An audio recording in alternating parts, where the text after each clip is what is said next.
145 for 5. Ian Bishop is here with me.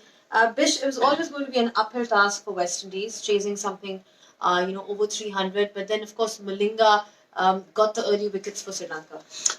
Yeah, actually, he bowled well again. I thought his use of the short ball in particular, I did a little interview with him yesterday, and one of the things that I've always sort of not critiqued, but wanted him to do more over most of his career was to use the short ball a little bit more to set up his slow ball and his Yorker. But he's been reluctant to overdo it or to use it a lot because he just trusts his Yorker so much. But today his use of the short ball to Ambrose was brilliant, and then his changes of pace was so fantastic. Even in the sunset of his career, I'm still impressed. I'll miss him from the world stage. He's just got that whole variety and skill set.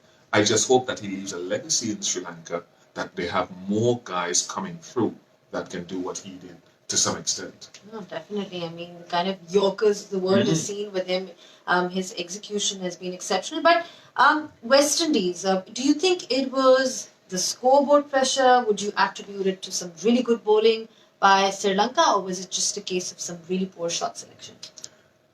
I think I give Sri Lanka a lot of credit because I like the way that they changed their pace up on the surface. It's a little bit too paced. The length that someone like Kasun Rajita bowled to Chris Gayle, they used also asked Chris Gayle to hit the ball into the wind on that side of the ground, the leg side of the ground. And I thought that was very clever.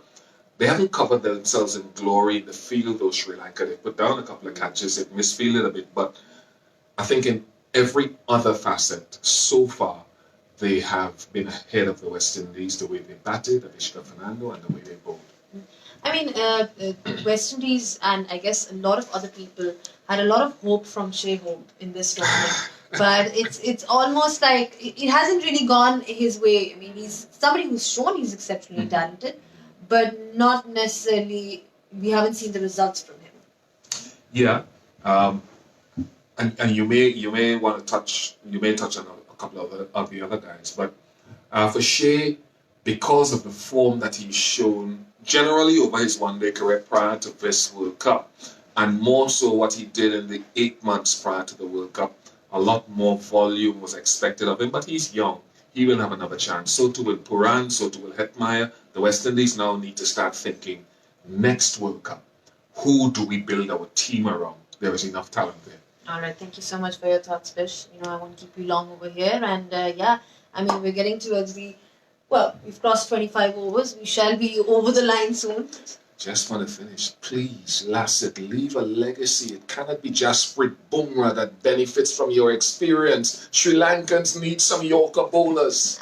Absolutely, and it's a rare quality these days with all around the world that we've seen the Yorker being executed. Of course, Bumrah's done it really well. But yeah, thank you so much for your thoughts once again, and we'll keep you guys posted as always.